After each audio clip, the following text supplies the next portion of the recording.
Good morning students. Now I am Balwant Singh.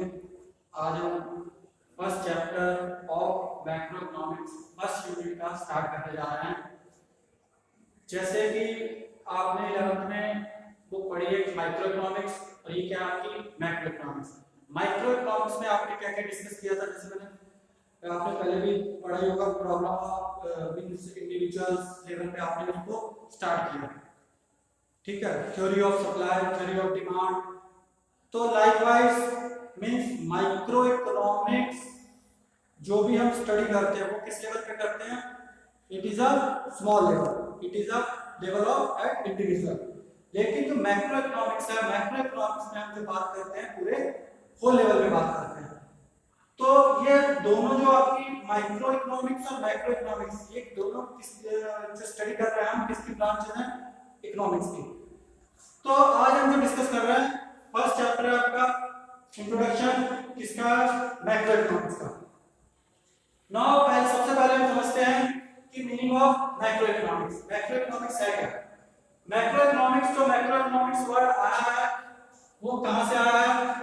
Macro means MACRO, macro. Macro is a Greek word, that is Greek word, it means large.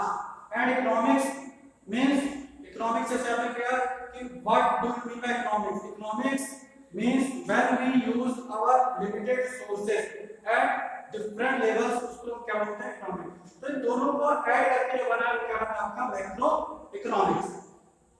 ये हम उसकी definition read करते हैं। जैसे macro economics is defined as that branch of economics.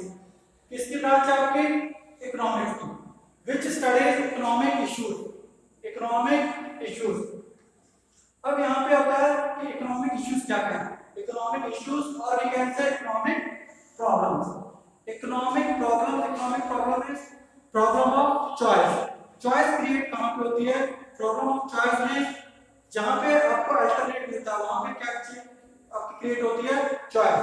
तो हमारे sources जो क्या है? लिमिटेड है और हमारे वांट्स जो है वो क्या है? अनलिमिटेड। तो हम रिसोर्सेज को किस तरीके से एलोकेट करें, किस तरीके से इनको आवंटित करें, किस तरीके से इनको यूटिलाइज करें जिससे कि हमारा जो जितनी भी हमारी नीड्स है वो मैक्सिमम फुलफिल हो सके, मैक्सिमम हम सेटिस्फाइड हो सके। तो ये क्या है आपकी economic problem at the level of an economy as a whole. Whole level में पूरी हम इकोनॉमी की बात कर रहे हैं, पूरी कंट्री की बात कर रहे हैं, ये नेशन की बात कर रहे हैं। तो माइक्रो इकोनॉमिक्स में हमने स्टडी किया था एट इंडिविजुअल लेवल में, से पर्टिकुलर ऑफ इंस्टीट्यूशन की बात कर रहे हैं, पर्टिकुलर एक पर्सन की बात कर रहे हैं, पर्टिकुलर ऑफ इंडस्ट्री की बात कर रहे हैं, पर्टिकुलर ऑफ एक फर्म की बात कर रहे हैं। बट यहाँ पे हम बात कर रहे हैं जितनी भी कमोडिटीज हैं होल लेवल की, सबकी अगर आप बात करते हैं तो वो क्या आता है? आपका होल में आ जाएगा। वो किसके अंदर आएगा? आपका मैक्रो इकोनॉमिक्स। अब इसमें जो हम स्टडी करते हैं, स्टडी किस चीज की करेंगे? Welfare of all residents. Welfare of all resident, welfare उनका जितना वेलफेयर कर रहे हैं किसका करना है? रेजिडेंट्स का। रेजिडेंट्स कौन होते हैं? नागरिक। जितने भी हमारे रहने वाले लोग हैं उनका वेलफेयर जो है वो भी किसके अकॉर्डिंग आता है? आपका मैक्रो इकोनॉमिक के अंडर आता है। अब रेजिडेंट्स होता कौन है? वैसे हम इस थर्ड चैप्टर में डिस्कस करेंगे कि who is known as a resident. Resident वो होता है जो एक साल या एक साल से ज्यादा एक कंट्री में रह रहा है, उसका इकोनॉमिक इंटरेस्ट किसी कंट्री में है, उसको क्या बोलते हैं? Normal resident of that country, particular country. Employment of the resident. Employment, रोजगार। रोजगार के बारे में जो मेन किसी भी इकोनॉमी की बेसिस है वो क्या है? आपका एम्प्लॉयमेंट। जितना ज्यादा एम्प्लॉयमेंट क्रिएट करेगी इकोनॉमी उतने उसमें डेवलपमेंट भी ज्यादा। अगर इकोनॉमी एम्प्लॉयमेंट क्रिएट नहीं कर पा रही है तो डेवलपमेंट जितना भी है वो उस लेवल पे ग्रोथ नहीं कर पा रही है। Growth of output in the economy. Output का क्या सेंस है? प्रोडक्शन। जितना भी प्रोडक्शन हो रहा है, अब आप ये देखते हैं कि इकोनॉमी में जितना भी प्रोडक्शन ज्यादा से ज्यादा होगा उतना ही इकोनॉमी की ग्रोथ भी बढ़ेगी, ठीक है। ग्रोथ और स्पीड उसकी ही बढ़ेगी। किसके बेस पे बढ़ेगी? आउटपुट पे। अगर प्रोडक्शन कम है तो उसकी जो प्रोसेस है वो स्लो रहेगी, अगर प्रोडक्शन ज्यादा है, प्रोडक्शन ज्यादा वहीं पे होगा जहां पर उसकी डिमांड होगी। तो डिमांड जहां पे ज्यादा है तो आउटपुट ज्यादा है, तो इट मींस की ग्रोथ जो है वो अच्छी हो रही है। Problem of price rise. Price rise means price का बढ़ना।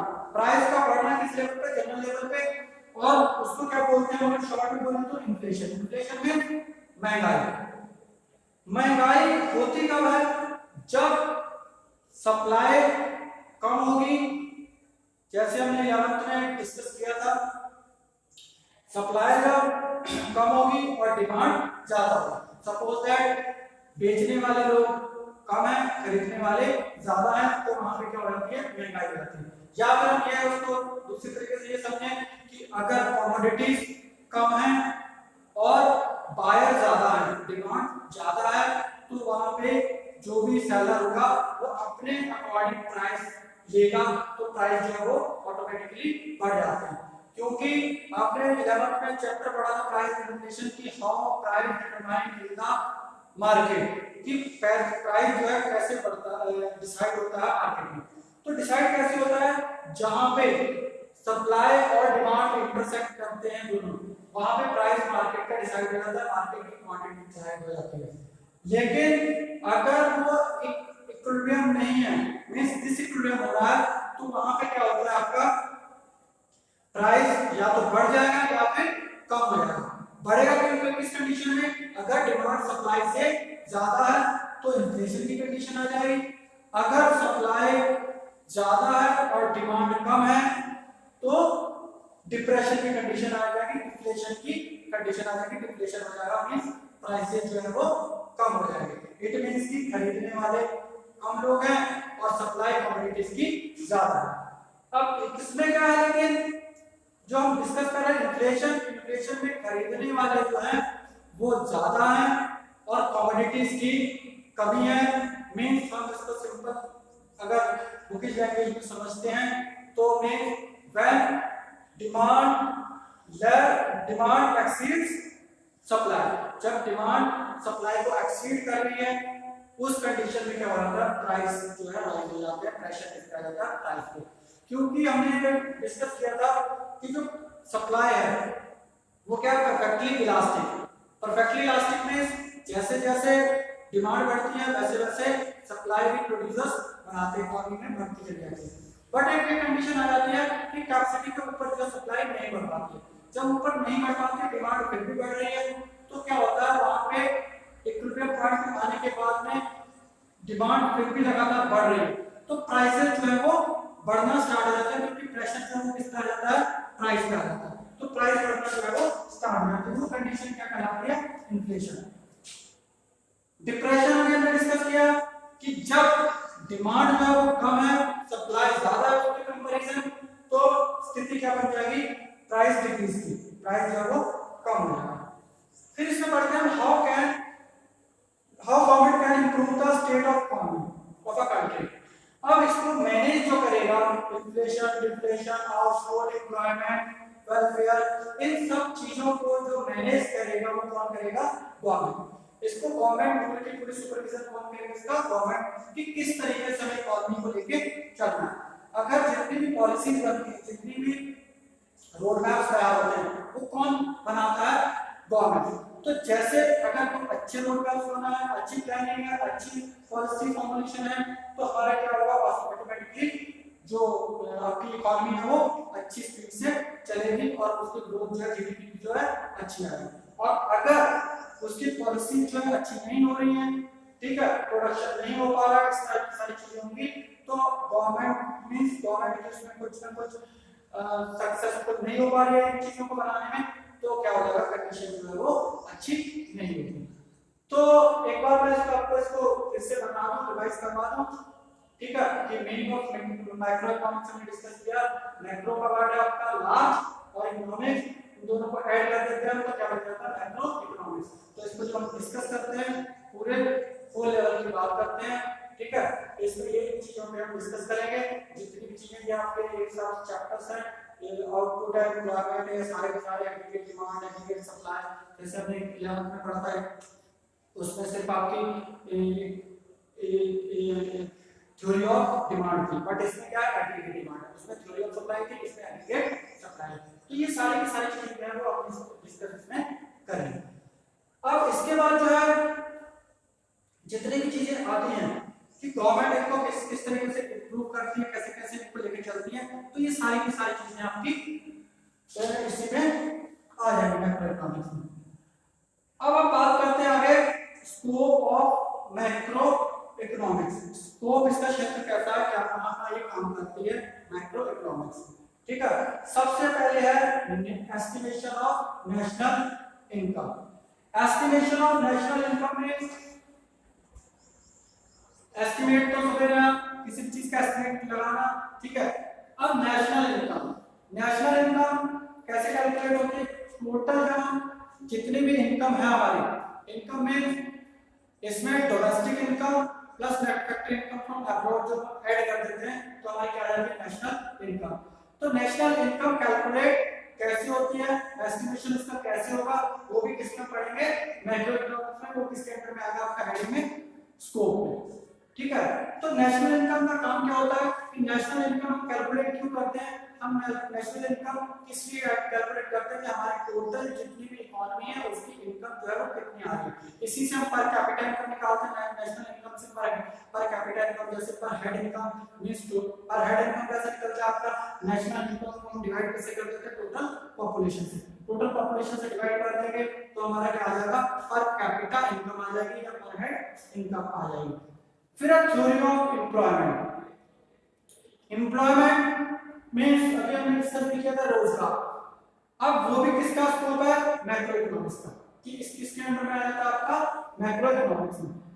मींस एम्प्लॉयमेंट, एम्प्लॉयमेंट मींस रोजगार, तो रोजगार आपका कि कितना रोजगार बढ़ रहा है, ठीक है, कितना अगर कम हो रहा है किस स्पीड से बढ़ रहा है, कि इसमें दो चीजें होती हैं जैसे आपने पढ़ा हुआ है जॉबलेस ग्रोथ भी होती है कि जैसे जैसे हमारी इकोनॉमी बढ़ रही है तो उसके साथ साथ क्या एम्प्लॉयमेंट भी बढ़ रहा है, क्योंकि इकोनॉमी को बढ़ाने के लिए अगर हमारी जीडीपी बढ़ रही है तो उसके साथ साथ हमारे एम्प्लॉयमेंट भी बढ़ने चाहिए, एम्प्लॉयमेंट बढ़ेगा तभी हमारा जो है आगे का सिस्टम जो है, क्योंकि ये सारा सब जो मेन इसमें रोल प्ले करेगा वो कौन करेगा एम्प्लॉयमेंट। जब एम्प्लॉयमेंट होगा ज्यादा तभी क्या होगा, एम्प्लॉयमेंट के साथ साथ ही लोगों के पास रोजगार होगा, रोजगार से उनकी इनकम अर्न होगी, इनकम अर्न होगी तो वो क्या करेंगे फर्दर डिमांड करेंगे, जब फर्दर डिमांड होगी तो प्रोड्यूसर क्या करेगा प्रोडक्शन स्टार्ट करेगा। अब प्रोडक्शन में क्या होता है, प्रोडक्शन जब स्टार्ट होता है तो प्रोडक्शन के लिए हमें क्या चाहिए होगा लेबर चाहिए होगी, तो वो फर्दर डिमांड किसकी करेंगे एम्प्लॉयमेंट की, वहां से फिर एम्प्लॉयमेंट जो है वो क्रिएट होगा, तो ये फिर पूरा सर्कल चलता रहेगा जिसमें भी इकोनॉमी में बहुत बड़ा रोल प्ले करेगा। फिर है थ्योरी ऑफ मनी। अब मनी जैसे हम लोग समझते हैं मनी, व्हाट इज मनी, जैसे पहले आपने देखा होगा कि पढ़ा होगा जूनियर क्लासेस में भी कि बार्टर सिस्टम था, बार्टर सिस्टम क्या होता था CC economy, CC economy means commodity for commodity, कि एक के बदले में जो भी आप कमोडिटी हमें दे रहे हैं उसके बदले में हम भी आपको कमोडिटी ही देंगे, क्योंकि उस समय मनी नहीं थी। तो मनी है क्या, मनी एक कॉमनली एक्सेप्टेड थिंग है जो कि हर बंदा उसको ले लेता है, इसलिए कोई भी उसको सर्विस प्रोवाइड कराने गुड्स एंड सर्विसेज के बदले में जो एक्सचेंज किया जाता है कमोडिटी वो क्या है मनी, और मनी की क्या होती है वर्थ होती है। जैसे पहले क्या था बार्टर सिस्टम में ये था कि एक कमोडिटी है उसके बदले में दूसरी कमोडिटी, उसके ड्रॉबैक्स बहुत थे, जैसे कि अगर उसको भी कोई चीज चाहिए होगी डबल कोइंसिडेंस ऑफ बॉन्ड्स जिसे बोलते हैं कि अगर वो सेम दोनों की बॉन्ड्स मिल रही हैं मान लो तो वो तभी वो इंटरचेंज होगा, ठीक है। उसमें एक ड्रॉबैक ये था कि उसको हम स्टोर इजीली नहीं कर सकते थे, ट्रांसफर इजीली नहीं कर सकते थे, वैल्यूज की इजीली नहीं निकाल सकते, कॉन्ट्रैक्चुअल पेमेंट नहीं हो सकती थी, तो ये सारी की सारी चीजें क्या है मनी में आती थी बार्टर सिस्टम के अंदर। अब उसके बाद जब इसकी नीड हुई मनी की तो मनी में पहले बार कॉइंस आए, इस टाइप के कॉइंस आए, ठीक है, धीरे धीरे वो किसमें आ गई पेपर मनी में आ गई, पेपर मनी के बाद अब किसमें आ चल रही है मोस्टली प्लास्टिक मनी या फिर इलेक्ट्रॉनिक मनी, मींस हम उसको ट्रांजैक्शन आरटीजीएस नेफ्ट के थ्रू हम उसको कर देते हैं। तो ये क्या है मनी जैसे मैंने आपको डेफिनेशन भी बताई, मनी अगर हम मनी को डिफाइन करते हैं तो क्या it is a common accepted common thing which is accepted for goods and services, commonly accepted for goods and services। कोई और इसको कोई भी मना नहीं कर सकता क्योंकि इसके पीछे कौन रहता है, गवर्नमेंट वाला गवर्नमेंट का इसके पीछे हाथ रहता है। फिर theory of general price level. General price level, general price level का मीनिंग क्या है कि पूरा प्राइस किसी भी एक पर्टिकुलर कमोडिटी का नाम रख के पूरी की पूरी जनरल प्राइस हर चीज में महंगाई बढ़ रही है तो वो क्या करते हैं, कम हो रही है बढ़ रही है तो उसको क्या बोलते हैं, जनरल प्राइस की कैटेगरी में वो आएगा कि ज्यादा हो रही है या फिर कम हो रही है। ज्यादा होगी तो इन्फ्लेशनरी और कम हो रही है तो डिफ्लेशनरी गैप। इन्फ्लेशनरी गैप कब होता है कि जैसे अभी डिस्कस हमने किया कि इन्फ्लेशन कब होगा जब डिमांड ज्यादा होगी और सप्लाई कम होगी, और सप्लाई और डिमांड के बीच में जितना गैप होगा वहीं पे प्राइसेस जो है वो हाई होंगे।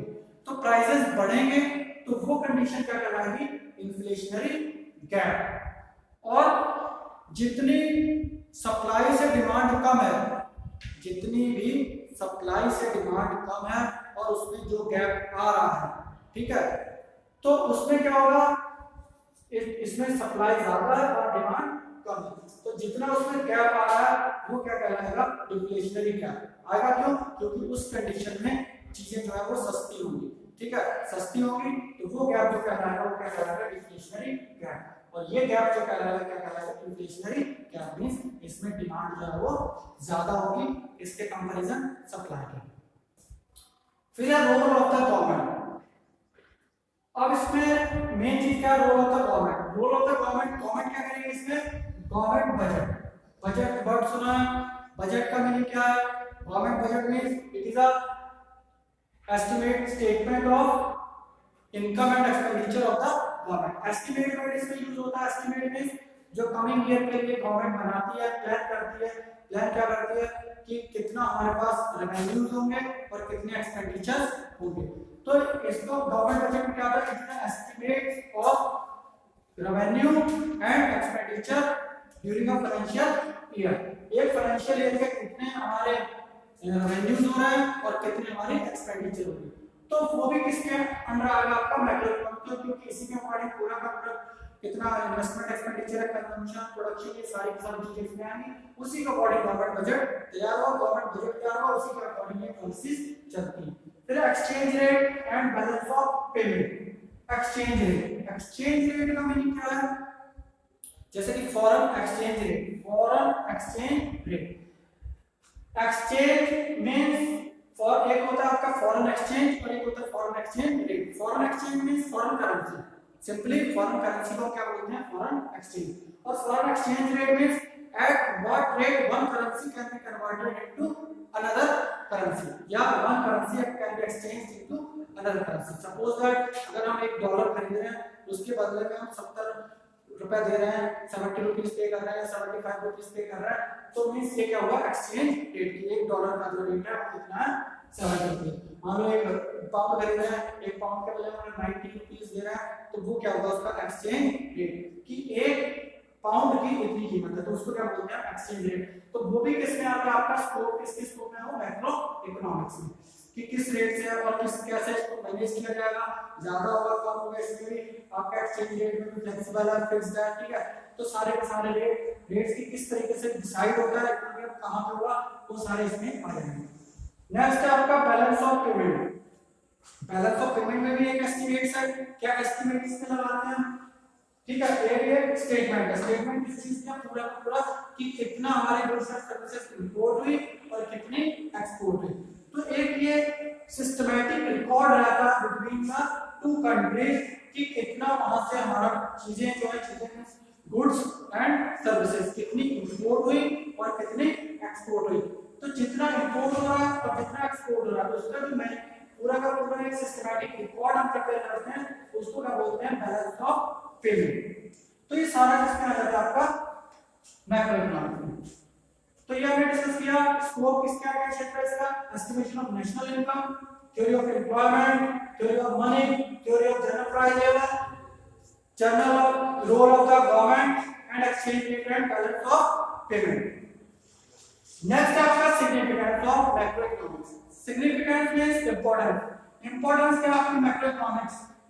सबसे पहले आपका description of the economy, description deep, इसका पूरा का पूरा जितनी भी हम स्टडी करते हैं किस चीज की करते हैं, description of the economy, different sectors, sectors कितने हैं, देयर आर 4 सेक्टर्स, 4 सेक्टर्स कौन से हैं, हाउसहोल्ड सेक्टर हो गया, प्रोड्यूसर सेक्टर हो गया, आपका गवर्नमेंट सेक्टर हो गया और रेस्ट ऑफ द वर्ल्ड। ये चार सेक्टर्स कितने भी हैं, इसमें भी सेक्टर्स में भी आगे चल के हम डिस्कस करेंगे। जैसे सेक्टर में household is the owner of factory of production that is producer sector. अब हाउसहोल्ड सेक्टर कौन होता है, उसको कंज्यूमर सेक्टर भी बोलते हैं। कंज्यूमर कौन है, who consumes goods and services.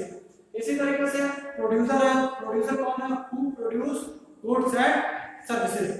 Government sector है, government sector maintain the law and order. एक है रेस्ट ऑफ द वर्ल्ड या उसको बोलते हैं other, means import and export sector. जितना भी इंपोर्ट चीजें हो रही है, जितनी भी एक्सपोर्ट हो रही है, जितना रेस्ट ऑफ द वर्ल्ड से रिलेशंस है, वो किसमें आ जाता है आपका लास्ट सेक्टर में, फोर्थ सेक्टर में। तो देयर आर 4 सेक्टर्स। इन 4 सेक्टर्स की जितनी भी स्टडी होती है, जितनी स्टडी करेंगे वो इसके लिए इंपॉर्टेंस क्या आपका मैक्रो इकोनॉमिक्स, जो भी डिफरेंट सेक्टर्स है वो सारे के सारे इसमें आ जाएंगे। नेक्स्ट आपका अनएम्प्लॉयमेंट।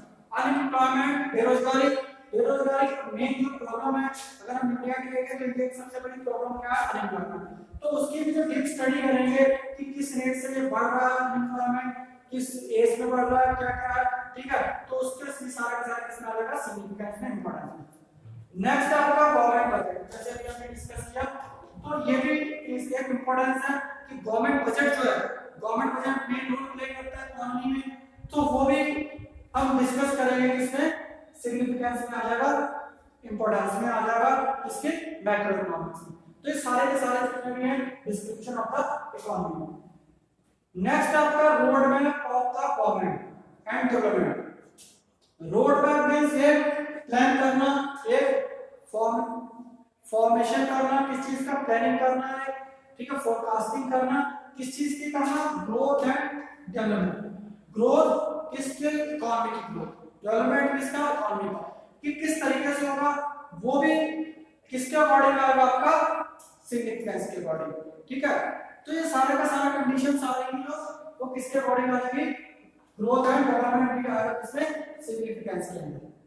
फिर इकोनॉमिक स्टेबिलिटी। इकोनॉमिक स्टेबिलिटी में स्थिरता, स्थिरता कैसे बनी रहेगी, मींस ना ज्यादा इन्फ्लेशन हो, ना ज्यादा डिफ्लेशन हो, मींस एक लेवल प्राइस बहुत ज्यादा हाई होना भी गलत है और बहुत ज्यादा लो होना भी गलत है, क्योंकि ज्यादा हाई हो जाएगा तो महंगाई बढ़ जाएगी, उसमें दिक्कत हो जाती है, और अगर ज्यादा कम हो जाएगा तो प्रोडक्शन होना बंद हो जाएगा, ठीक है। तो दोनों कंडीशन में जो है इकोनॉमी को जो हैम्पर होती है, इस वजह से इकोनॉमिक स्टेबिलिटी जो है मेंटेन रहना बहुत ही जरूरी है। तो उसको मेंटेन करने का काम जो करता है गवर्नमेंट करता है, किसके अकॉर्डिंग करता है, मैक्रो इकोनॉमिक के अकॉर्डिंग। इसमें जो मेन रोल प्ले करता है मॉनेटरी पॉलिसी और फिस्कल पॉलिसी। मॉनेटरी पॉलिसी कौन, मॉनेटरी पॉलिसी में जैसे सीआरआर हो गया, एसएलआर हो गया, ठीक है, बैंक रेट हो गया, तो ये सारे के सारे कौन करता है, आपका आरबीआई, ठीक है। बैंक रेट में किस रेट पे बैंक को interest means bank rate means RBI किस रेट से कमर्शियल बैंक को रेट ऑफ इंटरेस्ट दे रहा, किस रेट पे लोन दे रहा है, तो वो जो रेट पे करता है उसको क्या बोलते हैं, बैंक रेट। उसके बाद सीआरआर हो गया, ठीक है, उसके बाद एसएलआर हो गया, ये सारे की सारी चीजें किसमें आ जाएंगी, आपकी मॉनेटरी पॉलिसी। और इसको जो मेंटेन करता है वो कौन करेगा, RBI, reserve bank of India, ठीक है। इसके बाद आता है आपका फिस्कल पॉलिसी। फिस्कल पॉलिसी जो है ये किसमें आ जाता है, गवर्नमेंट का बजटरी पॉलिसी बोलते हैं इसको कौन करेगा मेंटेन, गवर्नमेंट, इसको आरबीआई करेगा और इसको गवर्नमेंट करेगा। फिर आप BOP status, BOP status BOP means जैसे हमने किया balance of payment. Balance of payment का मीनिंग ये है कि कितना हमारे गुड्स एंड सर्विसेज इंपोर्ट हुई, कितनी एक्सपोर्ट हुई, उनका जितना भी लेखा जोखा है वो किसमें आ जाता है, आपका बीओपी में। तो वो स्टेटस क्या है, वो भी किसके अंदर आएगा, आपका मैक्रो इकोनॉमिक्स में। और वो इंपॉर्टेंस जो है वो मैक्रो इकोनॉमिक्स की है कि नेगेटिव में है या फिर पॉजिटिव में, डेफिसिट है या फिर सरप्लस है। अगर तो वहां से ज्यादा आ रहा है, ठीक है, इंपोर्ट एक्सपोर्ट ज्यादा हो रहा है, तो हमारी हमें जो है वो घाटा के साथ हमारी इकोनॉमी को घाटा कैसे हमारे यहाँ से क्या बाहर जा। और अगर इंपोर्ट एंड एक्सपोर्ट हमारा ज्यादा हो रहा है तो इट मींस कि हमें ज्यादा फायदा, हमारा प्रोडक्शन जो है वो ज्यादा। प्रॉब्लम ऑफ पॉवर्टी, जो मेन प्रॉब्लम है पॉवर्टी, गरीबी, ठीक है। गरीब पॉवर्टी के अगर डिफाइन करें हम, poverty who is poor, poor means who does not fulfil there basic needs, a person who does not fulfil there basic needs, तो उसको क्या बोलते हैं हम, पुअर। तो बेसिक नीड्स कौन कौन सी हैं, जैसे हमें मेनली जो है फूड हो गया, शेल्टर हो गया, ठीक है, और आपका क्लॉथ्स हो गया, और इसमें बेसिक हेल्थ हो गया, बेसिक एजुकेशन हो गया, ये 5 है आपकी, वो क्या आ जाएगी आपकी पॉवर्टी में आ जाएगी। पुअर, अगर वो सारी चीजें कंप्लीट कर पा रहा, बेसिक नीड्स उसके पास हो रही हैं, तो वो पुअर नहीं है, अदरवाइज वो पुअर। तो प्रॉब्लम ऑफ पॉवर्टी जो है बहुत बड़ा यहाँ पे मुद्दा है किस चीज का, कि पुअर पॉवर्टी को खत्म कैसे करना है। तो उसी के लिए जो है मैक्रो इकोनॉमिक लेवल पे उसको हम हटा सकते हैं। कैसे हटा सकते हैं, उसके लिए अलग अलग पॉलिसी बना के, ठीक है, तो उसके अकॉर्डिंग हमारा से हमसे मतलब भी गवर्नमेंट जो है इसको करे।